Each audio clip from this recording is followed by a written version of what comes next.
de l'Université de Kiel va nous dire l'influence positive que pourrait avoir une augmentation des publicités ou des messages en patois franco-provençal dans les rues d'Aoste, les influences positives pour cette langue. Nous l'écoutons.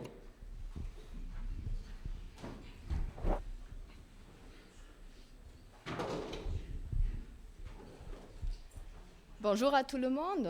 Le sujet de ma communication, c'est, comme déjà dit, le franco-provençal dans le paysage linguistique à Aoste, fait perception et réaction. Et je vais vous présenter quelques résultats d'une étude que j'ai menée l'été 2014.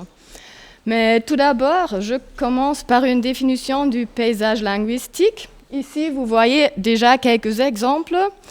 Le paysage linguistique, c'est l'ensemble des plaques de rue, des affiches publicitaires, des enseignes commerciales, des panneaux d'information et toute autre sorte de manifestation de langue écrite dans l'espace public.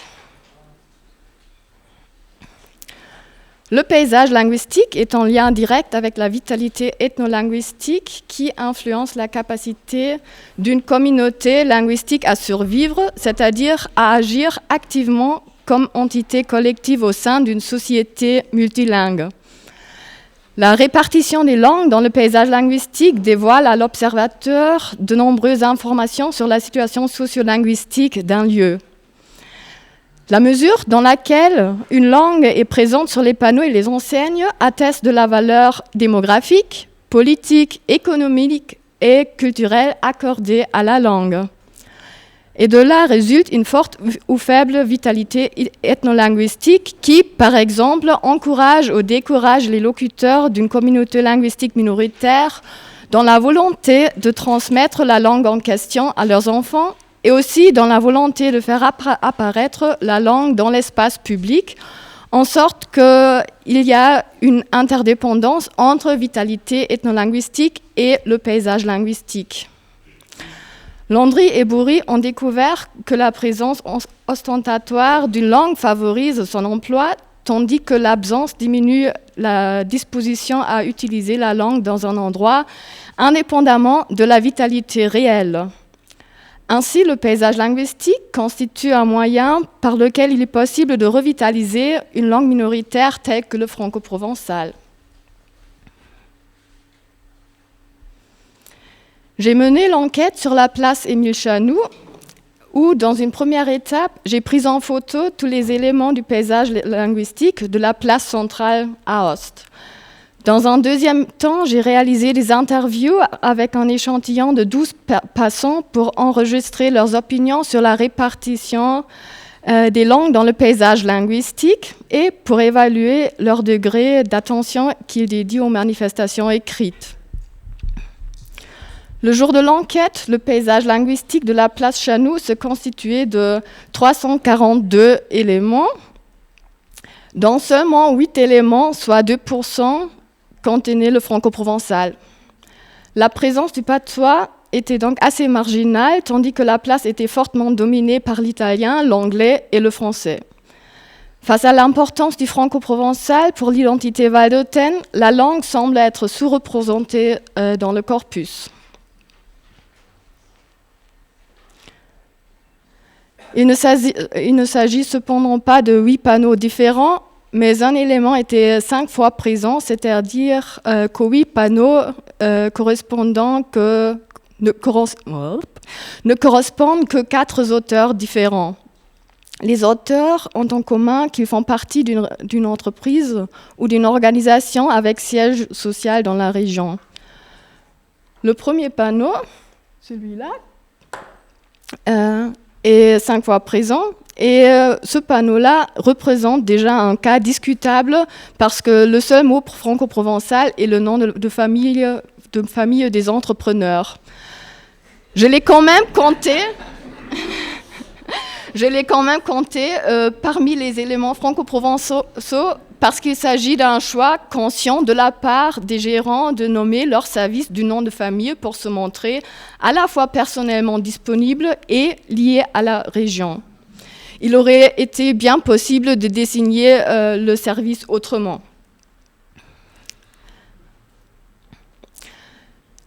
La deuxième image montre l'enseigne bilingue d'un magasin. Comme dans l'exemple précédent, l'auteur a eu recours au franco-provençal pour exprimer authentiquement l'attachement à la vallée d'Ost. L'idée sous-jacente est précisée sur le site de l'Institut qui dirige la boutique, je cite, « Un logo qui révèle et diffuse le rôle primaire de l'Institut vallottin de l'artisanat de tradition au sein de la structure artisanale valdotaine, visant à soutenir une production consciente de ses propres origines et potentialités. »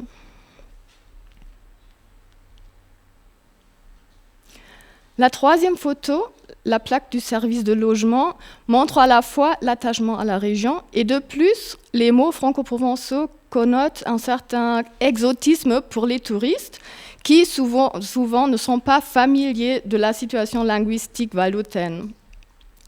Le fait d'accentuer la provenance régionale constitue certainement un atout pour attirer des hôtes. L'affiche de la fête gignolaine profite de l'emploi du patois pour souligner l'aspect folklorique et la richesse en tradition. Les deux derniers éléments ont comme avantage qu'ils offrent un appui visuel pour la compréhension des syntagmes franco-provençaux, de sorte que même les non-patoisans puissent comprendre le contenu.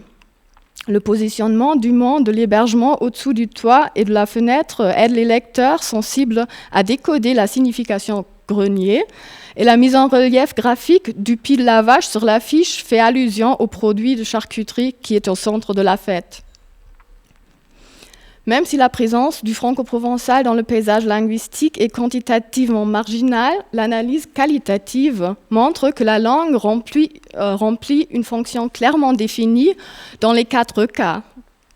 Les auteurs témoignent d'un acte de formulation bien réfléchi en l'employant pour mettre en avant leur disponibilité personnelle, pour faire référence au régionalisme authentique, soit à l'exotisme, et finalement pour montrer les traditions et folklores locaux.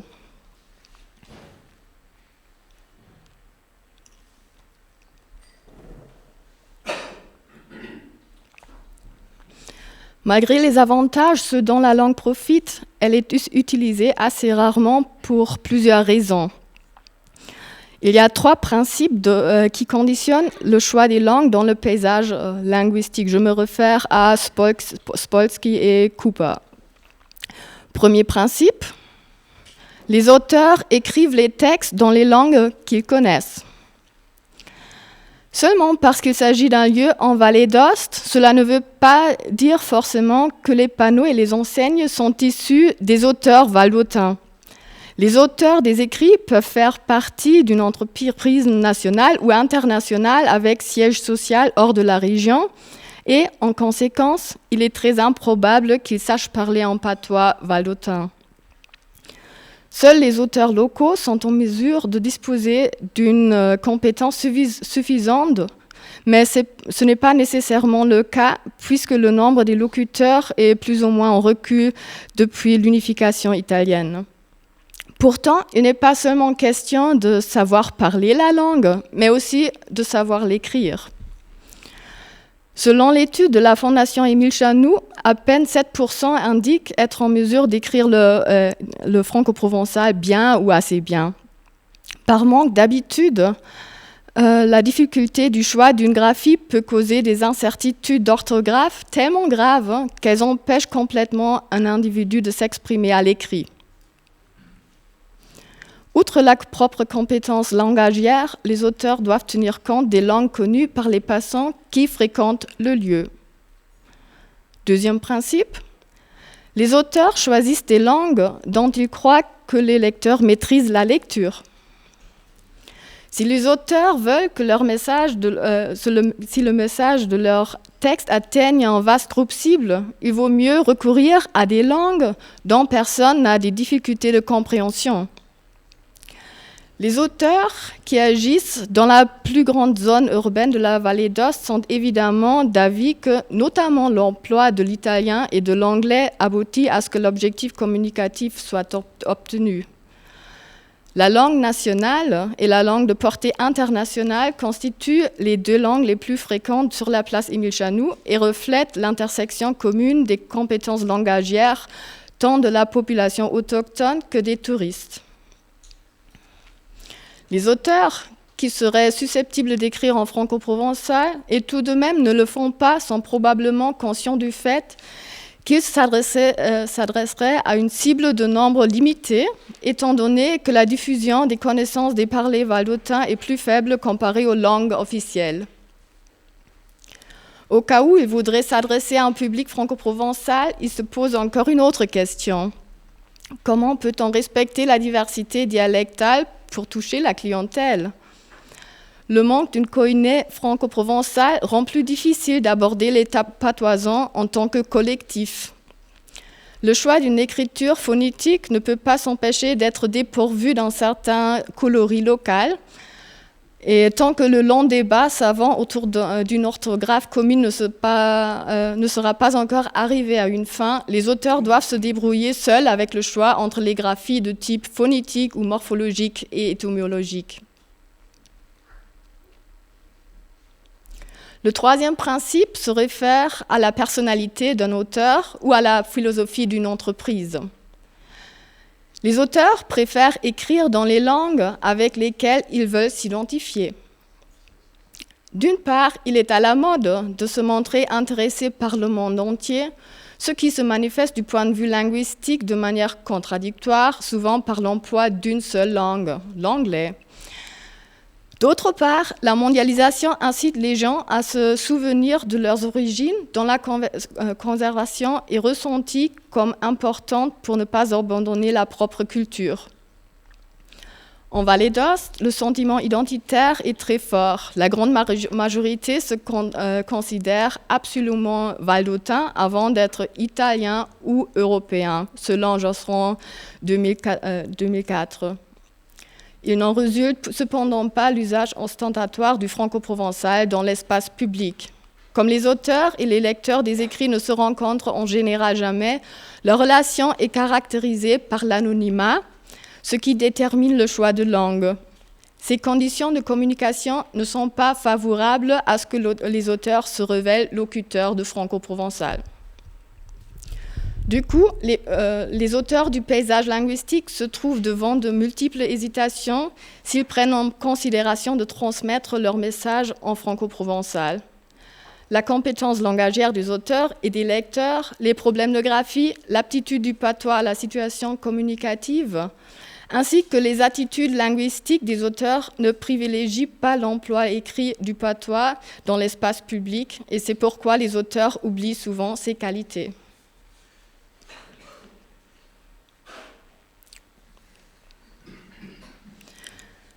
Après avoir analysé les problèmes qui se posent du côté des auteurs, on va s'occuper maintenant des passants, ou autrement dit des lecteurs des panneaux. Lors de l'interview, une tâche consistait à citer de mémoire les éléments du paysage linguistique de la place Émile Chanoux. J'ai sondé les personnes qui venaient de traverser la place, mais la place était déjà hors de vue. Dans l'absolu, seulement 5 des sondés ne pouvaient rappeler que 4 enseignes sur 342, dont aucune enseigne franco-provençale. C'est vraiment très peu comme réponse, vu que la moitié de l'échantillon a indiqué fréquenter quotidiennement la place. En revanche, ni les autochtones ni les touristes n'hésitaient à établir un ordre de fréquence à la question suivante. Selon vous, quelles sont les langues les plus fréquentes sur les enseignes et les panneaux de la place Émile Chanoux ? À 2 exceptions près, les interviewés estimaient que l'italien dominait en nombre, suivi par le français et l'anglais. Seul un patoisan âgé de 39 ans supposait qu'il existait aussi parfois des éléments en franco-provençal. En somme, la perception des gens correspond donc à la réalité, sauf que les éléments en anglais dominent légèrement les éléments en français.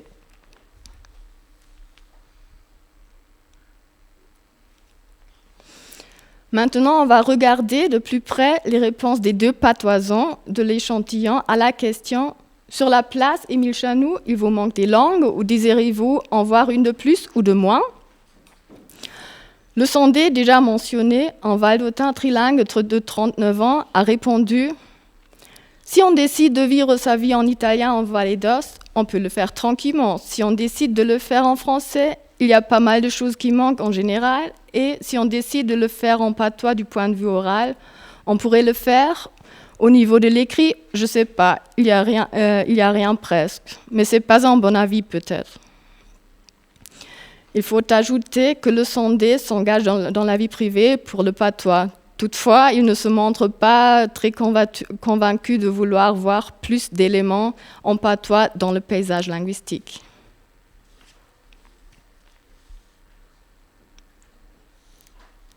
Le deuxième patoison de l'échantillon exprimait des idées encore plus contradictoires au fil de l'interview. Je lis. Secondo lei, quali sono le lingue più visibili sui cartelli della piazza Émile Chanoux?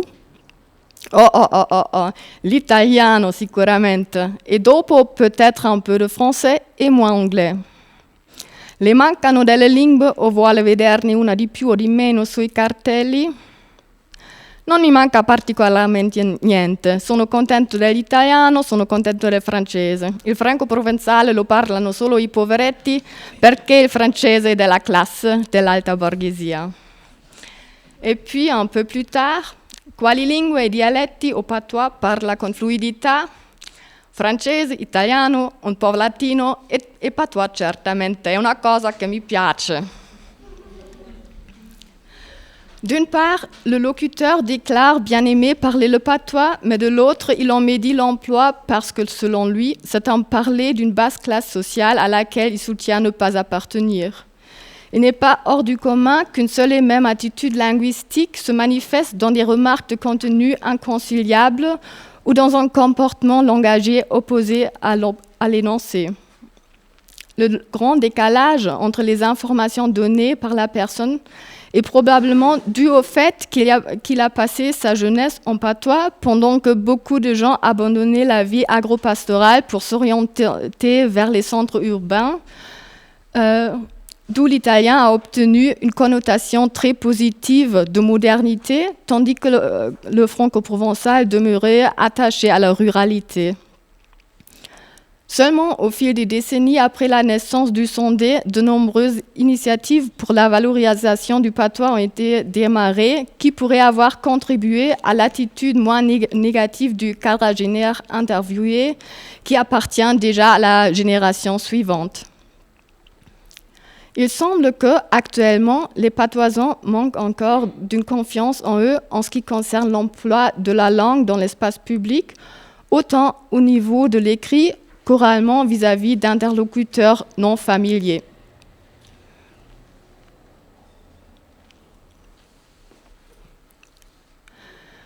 Comme les occurrences réelles en franco-provençal étaient assez rares dans le paysage linguistique, une photo qui en inclut une, ne serait-ce qu'une fausse, a été montrée au sondé pour faire susciter des réactions à une enseigne bilingue en français et franco-provençal.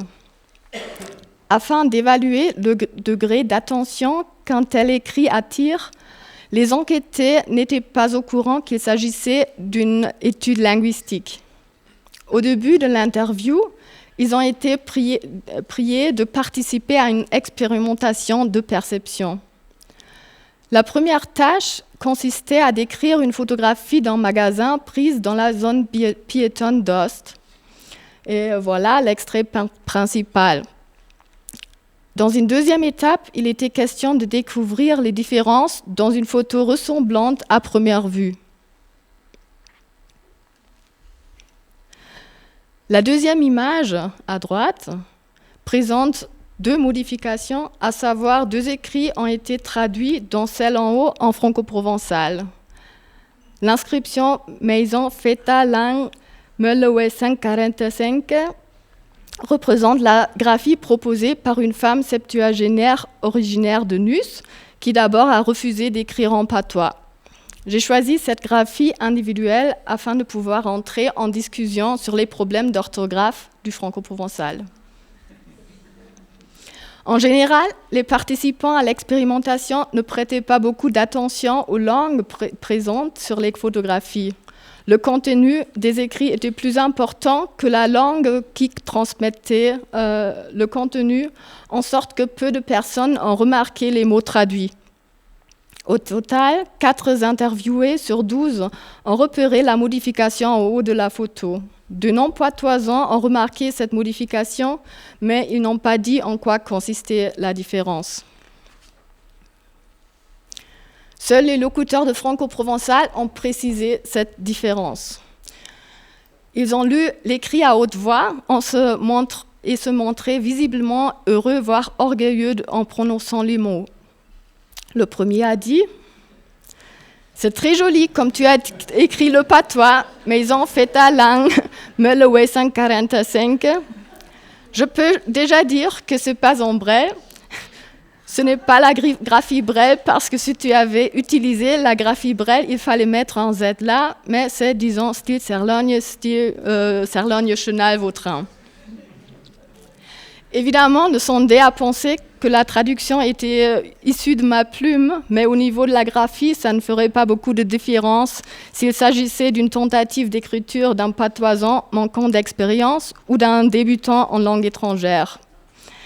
Bien qu'il juge la graphie erronée, il la dénomme jolie. L'autre sondé a constaté avec emphase que l'image n'était pas la même. È sempre la stessa. No, non è la stessa. Perché non è la stessa? Mais en fait, à la 1845. Le petit échantillon de 12 personnes ne montrait pas de réaction négative face à l'écrit en franco-provençal. Les 2 patoisans n'étaient pas non plus gênés par la graphie individuelle. Elle incitait même en revanche le quadragénaire à des réflexions métalinguistiques. Pour conclure, je résume pourquoi le paysage linguistique est un environnement propice à la promotion du patois, malgré les difficultés qu'on vient de voir. Premièrement, le paysage linguistique est un cadre dans lequel il est possible de contourner quelques-uns des obstacles dans la rédaction des enseignes des panneaux. Il vaudrait surtout la peine d'utiliser le franco-provençal dans le domaine de la publicité pour vanter les produits régionaux en exploitant les connotations positives telles que l'authenticité régionale ou l'exotisme, la disponibilité du fournisseur de services, l'intimité dans le rapport avec la clientèle et la richesse en tradition. De plus, il est avantageux que la relation entre ceux qui interagissent sur la place soit indirecte et caractérisée par une distance communicative. C'est-à-dire les destinataires et les destinataires des messages ne se connaissent pas ni ne se rencontreront probablement jamais. L'anonymat des interlocuteurs et l'unidirectionnalité de la communication peuvent encourager l'auteur à être précurseur dans l'utilisation du franco-provençal à l'écrit parce qu'il n'a pas besoin d'expliquer son choix de langue. De plus, le médium de l'écriture lui permet de prendre son temps pour écrire afin de maîtriser d'éventuels problèmes de graphie.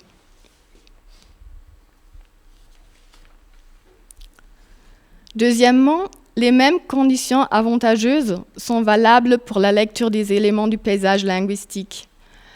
Les passants peuvent contempler tranquillement les écrits s'ils ne sont pas habitués qu'à l'oralité. Le paysage linguistique constitue donc un environnement favorable à l'apprentissage linguistique.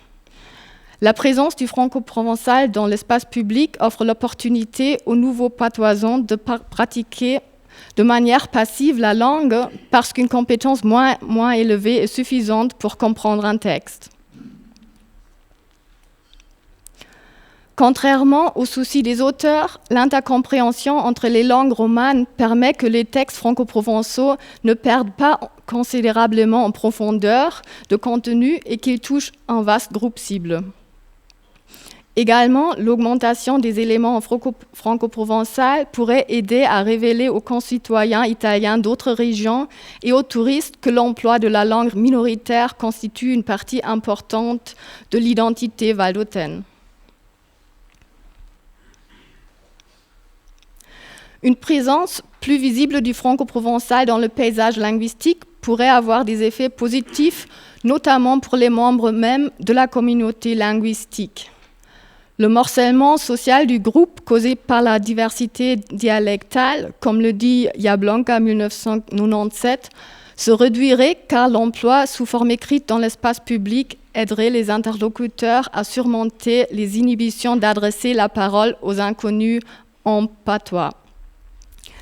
Même s'ils ne communiquaient pas tout de suite en franco-provençal, les occurrences les inciteraient éventuellement à faire du franco-provençal le sujet de leur discussion dans une autre langue. De plus, autant les graphies jugées inappropriées que correctes peuvent faire avancer la discussion autour d'une ou de plusieurs orthographes adéquates et contribuer à sa large acceptation.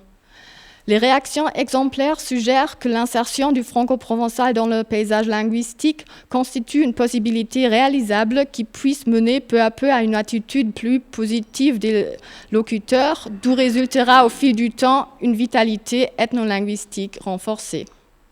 Merci de votre attention.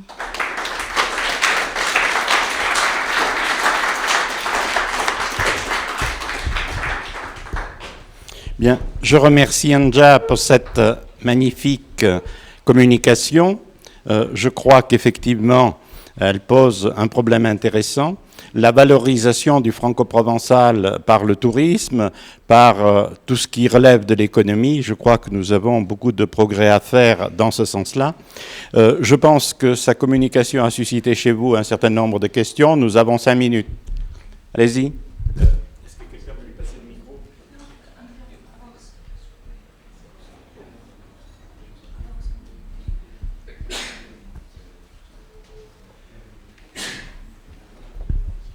Merci. Pareil, va bien. Okay. Andrea Rolando, c'était moi l'histoire de c'est joli écrit comme ça, il faut mettre un Z. Oui, c'était moi. Elle m'a interviewé. Alors, oui, et je voulais revenir aux premières images que tu as montrées sur l'Ossolan et sur l'artisanat. Alors, l'Ossolan, je suis à peu près sûr qu'il y a quelqu'un qui avait une activité qui a téléphoné au guichet linguistique au Brel pour lui dire comment il faut écrire ce mot-là, parce que le système d'écriture est effectivement un système Brel avec l'accent final sur le AN final. Et ce n'est pas, que je sache, un système style Chenal-Vautrin, parce qu'il n'utiliserait pas le accent. En ce qui concerne, après il y a un peu tout, et là c'est un peu mélangé peut-être, même pas, mais bon. Sur l'artisanat par contre, l'autre que tu avais montré, voilà, ça c'est régional. Je pense qu'il n'y a pas là une question de quelqu'un qui utilise si le Vautrin ou pas. C'est une publication régionale, production régionale, mais le système n'est pas le système que la région utilise au moment où on fait les cours de patois. Alors, il y a des enseignants de patois qu'on juge qui prennent une note pour écrire ce mot avec un Z et qui peut-être aussi ont la possibilité de trouver un peu de travail de temps en temps.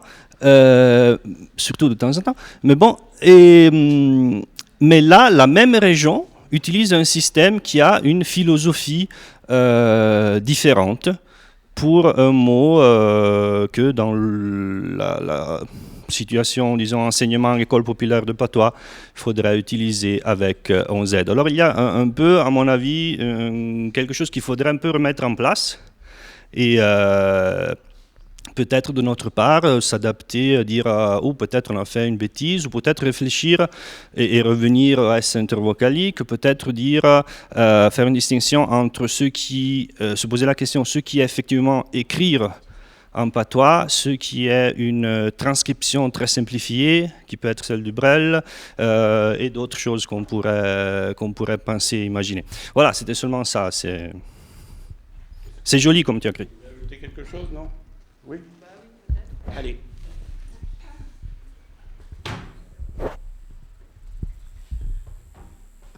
Ce que je voulais montrer d'abord, c'était pas il faut d'abord savoir comment écrire, mais il faut oser de l'écrire n'importe comment pour le rendre visible. Et puis, la visibilité du patois dans le paysage linguistique, peu à peu, peut apporter à un développement d'une graphie acceptée par tout le monde ou par des groupes particuliers. Autre question? Et ce sera la dernière, parce que je vois que nous avons dépassé la demi-heure.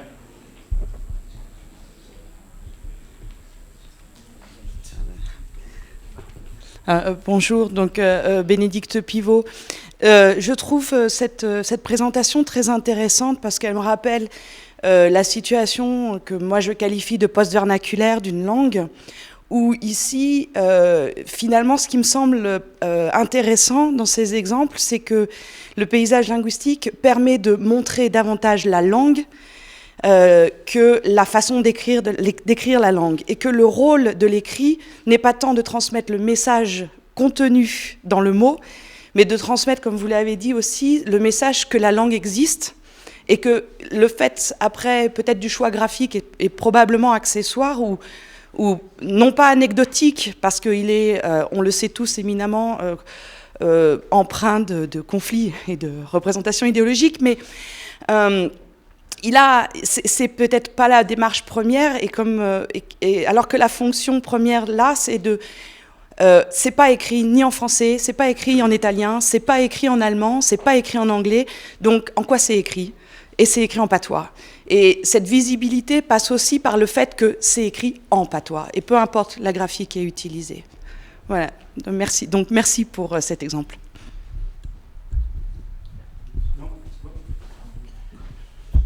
Bien, si vous le voulez, merci encore. Vu que le temps passe très vite, ces problèmes de graphie vont sans doute revenir, on en reparlera. Donc j'appelle maintenant deux collègues, Paolo Benetomas et Aline Ponce. Ils sont là, hein, je les ai préparés.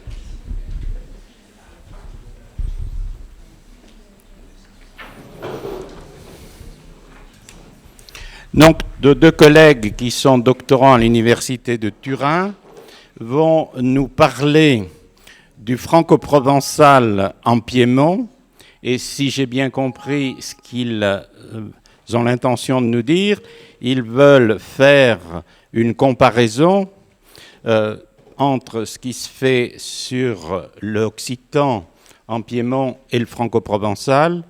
Et donc, ça peut être intéressant parce que, comme nous le savons, ce sont deux langues sœurs. Donc, vous avez la parole pour 20 minutes, comme tout le monde.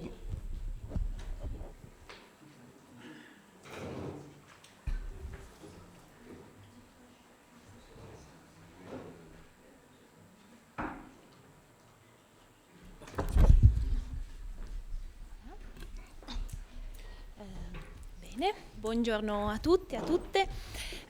In questo contributo che faremo partire prossimamente abbiamo scelto di dedicare la nostra attenzione ai testi scritti dagli sportelli linguistici per il franco-provenzale in Piemonte. Ora, questa scelta è motivata da un lato dal nostro interesse per gli effetti che le azioni di tutela hanno sulla lingua, e dall'altro dall'importanza determinante che la scrittura riveste nei percorsi di standardizzazione cui è dedicato questo convegno. Abbiamo anche la scaletta dell'intervento. Dunque, per quanto riguarda l'interesse linguistico, la scrittura costringe, cito da Cardona, a una tale sistematicità della forma linguistica consegnata alla grafia da imporsi poi anche alla concezione della lingua parlata. In questo senso sarà interessante valutare in che misura il franco-provenzale in Piemonte, che può essere considerato una lingua eminentemente orale, varia quando viene reso per iscritto, pur non essendo parlato da persone portatrici una cultura principalmente orale, in quanto si presume che tutti i parlanti di franco-provenzale dispongano di un grado più o meno avanzato di alfabetizzazione in almeno una lingua nazionale. Per quanto riguarda i risvolti sulla standardizzazione, et qui citiamo da Kokos et Reicher, le passage graphique provoque sans nul doute une avancée conceptionnelle nettement plus forte en direction de la distance et favorise la standardisation et l'élaboration dans une mesure inimmaginable autrement. Questa citazione ci permette di introdurre l'importante distinzione che sta alla base del modello teorico proposto da Koch e Osterreicher fra la concepzione, quindi la concezione, l'organizzazione strutturale di un testo, che può essere parlata o scritta, e il medium, quindi la realizzazione grafica o fonica di un messaggio. Tutti i testi che abbiamo analizzato sono disponibili nel medium grafico, ma non sempre la loro concezione è ascrivibile alla categoria dello scritto. Questo contributo vorrebbe proprio essere un esercizio di collocazione dei testi prodotti dagli sportelli linguistici piemontesi lungo un continuum che si estende fra i due poli dell'immediatezza comunicativa, quindi del parlato, e della distanza comunicativa, quindi dello scritto, valutando il grado di aderenza del mezzo grafico alla concettualizzazione scrittoria. Per citare due esempi di segno opposto, la trascrizione di testi orali potrebbe essere considerata un caso di parlato grafico, come illustrato dallo schema che in questo caso è un adattamento di Gaetano Berruto del modello di Koch e Osterreicher, poiché consiste nella riproduzione più o meno fedele di un messaggio codificato nell'immediato comunicativo, mentre un testo poetico potrà essere considerato forse un caso prototipico di scritto grafico, perché presuppone un'elaborazione molto raffinata del testo, nonché un'attenzione a elementi visivi che non sono traducibili sul piano acustico, come le spaziature e gli a capo, e che implicano quindi una distanza comunicativa fra l'emissione e la ricezione del messaggio. Come noto, la legge nazionale numero 482 del 99, denominata Norme in materia di tutela delle minoranze linguistiche storiche, ha tra le altre cose dato la possibilità di istituire i cosiddetti sportelli linguistici, anche se non sono menzionati direttamente nella legge. Solamente con il regolamento attuativo del maggio 2001 e con le successive leggi regionali, quella piemontese ad esempio risale al 2009, gli sportelli linguistici hanno assunto un ruolo per molti aspetti centrale nelle politiche di tutela delle minoranze linguistiche. Secondo la legge il loro compito è quello di, e cito, rispondere alle richieste del pubblico usando la lingua ammessa a tutela. Le modalità inizialmente previste sono la redazione e la traduzione di atti amministrativi, in modo da essere, e cito da una circolare del 2014, punto di contatto tra la popolazione parlante la lingua minoritaria e la pubblica amministrazione. Col tempo però l'incarico prettamente amministrativo passa in secondo piano. I successivi regolamenti attuativi e le circolari infatti non forniscono istruzioni dettagliate sulle funzioni, le attività, le modalità di lavoro degli sportelli, né sono presenti indicazioni sulla tipologia di lingua da usare o sulle possibili grafie da adottare. La generica finalità proposta dalla legge, cioè di essere a servizio di chi parla la lingua minoritaria, è stata quindi declinata in diversi modi, portando gli sportelli linguistici a occuparsi, a seconda dei casi, anche di promozione turistica, di toponomastica, di educazione scolastica, e allontanandoli di fatto da una funzione esclusivamente rivolta ai parlanti attivi di una varietà della lingua minoritaria. La scelta di considerare in questo intervento i testi prodotti dagli sportelli linguistici, al di là della loro effettiva funzionalità o dei risultati ottenuti, è motivata dal fatto che gli sportelli rappresentano un luogo ufficiale, scelto dal legislatore, in cui le lingue minoritarie possono essere usate in forma scritta o orale. Gli sportelli per il franco-provenzale in Piemonte sono operativi dal 2005 e hanno prodotto in questi anni diverse centinaia di testi. Nell'anno 2014 sul territorio piemontese sono stati attivati 5 sportelli, con sede a Carema, Locana, Ceres, Giaglione e Giaveno. È necessario premettere che la gestione di questi sportelli è al momento affidata a un'unica associazione, Ciambra Doc, operante prioritariamente in ambito occitano, ma da qualche anno attiva anche per le altre minoranze linguistiche, e che la maggioranza dei testi è consultabile sul sito dell'associazione. Questo significa da una parte che alcune scelte generali sul tipo di attività degli sportelli sono operate dall'associazione e dall'altra che i testi hanno destinatari che vanno, potenzialmente, ben al di là dei soli parlanti la lingua minoritaria residenti in uno dei comuni di minoranza franco-provenzale. Le varietà diatopiche di lingua con cui sono scritti i testi risultano sufficientemente riconoscibili all'esterno, in quanto ogni autore utilizza con una certa coerenza una sola varietà, per la maggior parte la propria o quella che conosce di più. Inoltre le grafie scelte sono la cosiddetta grafia genere, adattamento alle parlate franco-provenzali del Piemonte, della grafia concordata o dello scolodoupò usata in ambito occitano, e quella elaborata in Valle d'Aosta dal Brel. L'assenza di una cognée sovralocale, lo scarso contatto linguistico tra i vari patois e la forte frammentazione interna, insieme all'uso di scritture di tipo fonematico, quali sono quelli appena citati, facilitano il riconoscimento della provenienza geografica dei testi e il sostanziale mantenimento della variabilità diatopica. Nel corpus analizzato, le varietà maggiormente presenti sono quelle delle valli di Lanzo, in particolare di Mezzenile, e della Val di Susa, in particolare Giaglione e Novalesa. Ma non mancano testi scritti nelle varietà di comuni tutelati dalla legge 482 del 99, come franco-provenzali, ma che in realtà sono linguisticamente estranei all'area gallo-romanza, come ad esempio le parlate di Corio o di Lanzo Turinese. Provando a collocare i testi prodotti dagli sportelli sull'asse della Concepción, secondo il modello di Coco Streicher, si riscontra una prevalenza di testi pensati e concepiti come scritti. Appartenenti a questa categoria sono i testi di carattere enciclopedico, i corsi di lingua, i resoconti di eventi e iniziative, gli articoli di giornale, le traduzioni. In misura minore sono presenti testi concezionalmente orali, realizzati attraverso il medium grafico, come trascrizioni di parlato o interviste. In molti casi inoltre non è chiaro o esplicito il processo di costruzione del testo, quale sia stata cioè la lingua di partenza nella sua redazione. Tutti i testi considerati nell'analisi presentano, a fianco, una versione italiana, che il più delle volte è una traduzione, o meglio la versione di partenza del testo in lingua minoritaria. È proprio da questo confronto che si possono fare alcune considerazioni sulle scelte linguistiche compiute dagli operatori. Nella maggior parte dei casi le due versioni non differiscono, presentando la stessa struttura frasale, le stesse scelte lessicali e sintattiche. Il modello di riferimento, come in questo esempio tratto da un testo nella varietà di Mezzenile, sembra essere l'italiano scritto. In questo paragrafo si possono osservare diversi elementi dello scritto, come la costruzione ipotatica della frase, l'uso della subordinata implicita iniziale, la ripresa anaforica di traccia. Il registro del testo appare evidentemente orientato verso il polo alto dell'asse diafasico, sebbene alcuni elementi come l'approssimazione nell'uso della convenzione grafica siano di segno opposto.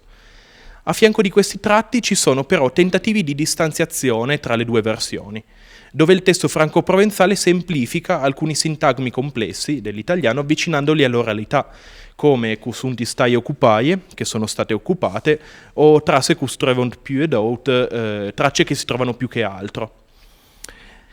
Un ulteriore esempio, preso da un testo nella varietà di Novalesa, mostra che la struttura frasale ricalca perfettamente quella dell'italiano, attraverso l'uso delle stesse strategie sintattiche, come incisi e strutture ellittiche.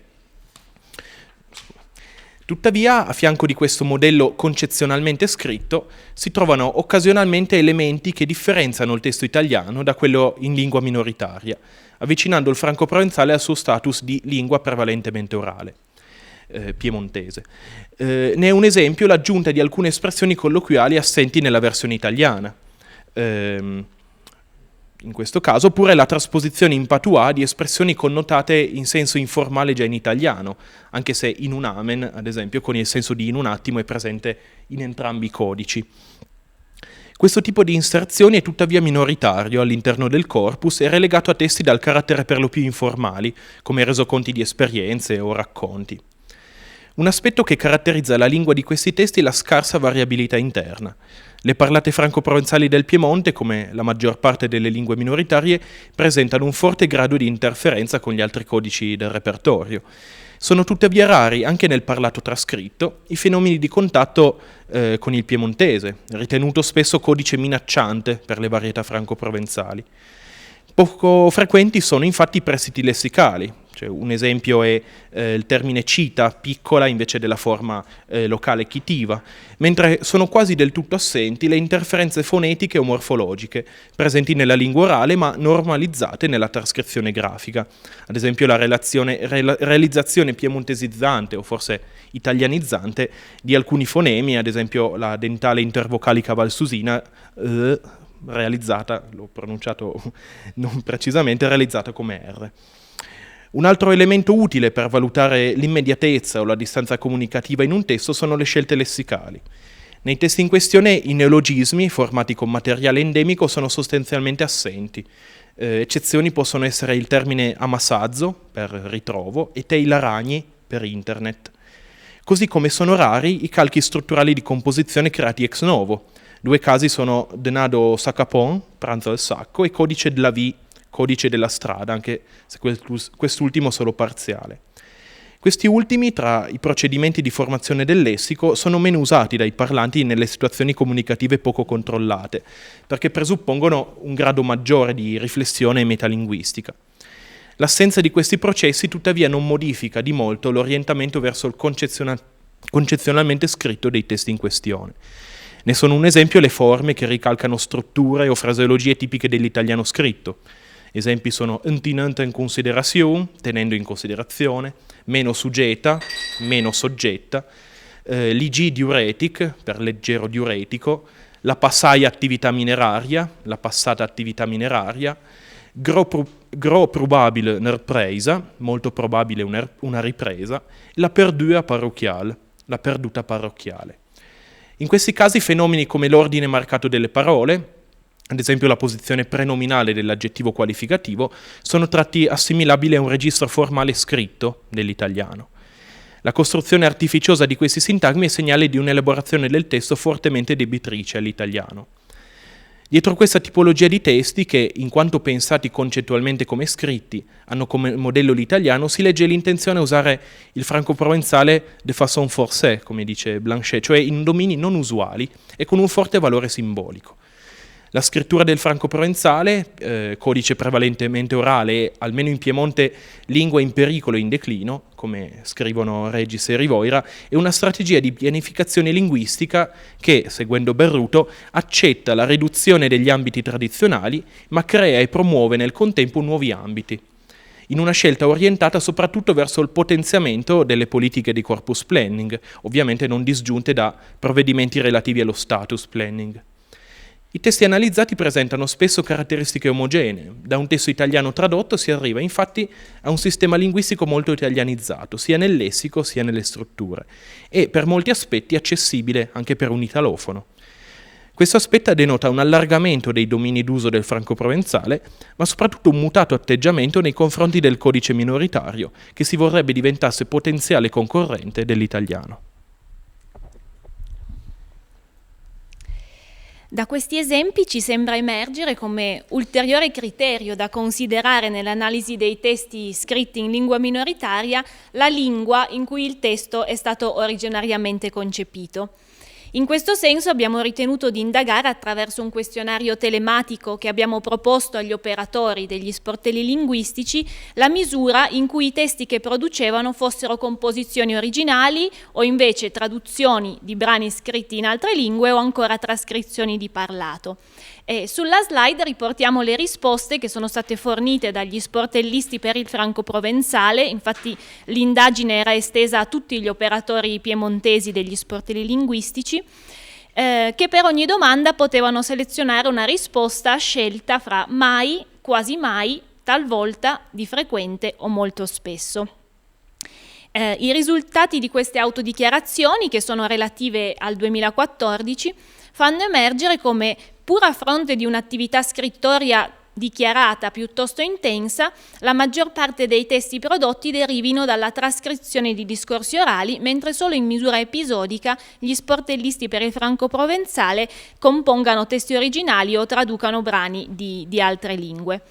Ci sembra significativo rilevare lo scollamento fra queste dichiarazioni e i testi che sono pubblicati online, però dal 2005 al 2015, sul sito dell'associazione Ciambra Doc, che sembrano essere per lo più traduzioni dall'italiano o testi originali.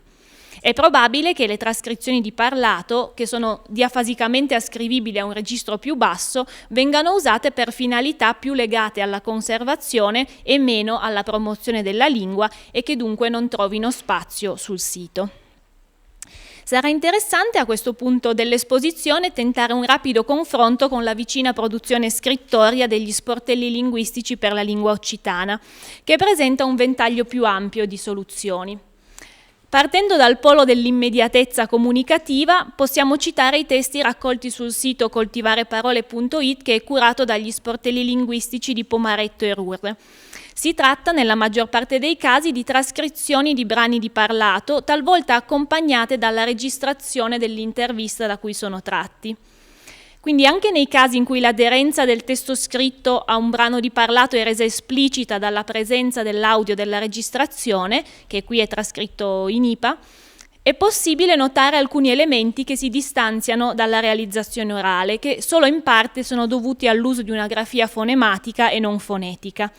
Rispetto all'oralità scompaiono esitazioni, interiezioni, in modo da rendere il testo fruibile anche nella resa scritta, mentre viene ricercato l'accordo e si aggiungono alcuni elementi grafici utili per distinguere le vocali in base alla loro funzione grammaticale.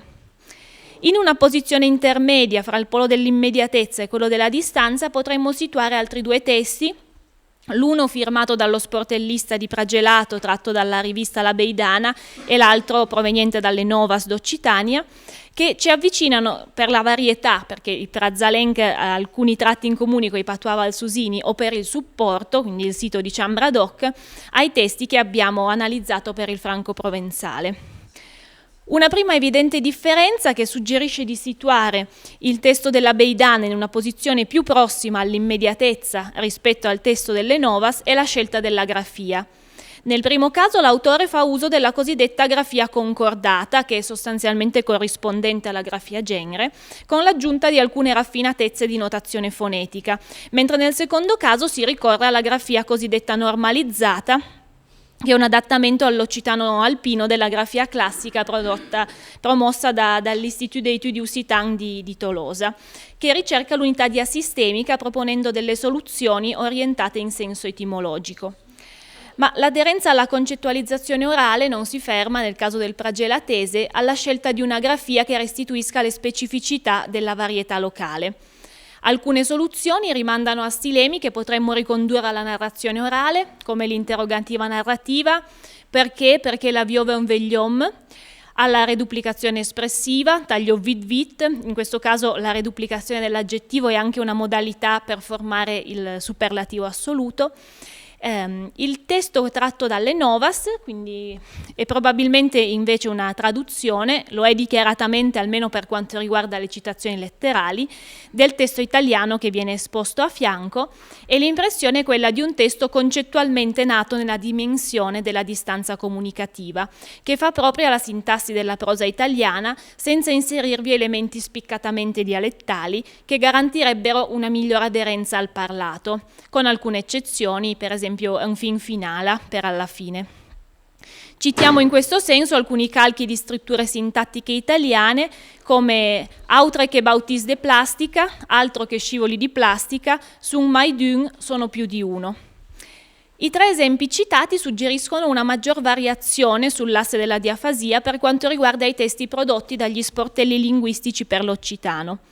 Da un lato ci si avvicina al polo dell'immediatezza comunicativa con una maggior visibilità dei testi che derivano da trascrizioni di parlato, e dall'altra l'adozione di una grafia normalizzata e la presenza di un dizionario di area che la illustra distanzia i testi scritti dalle varietà parlate localmente.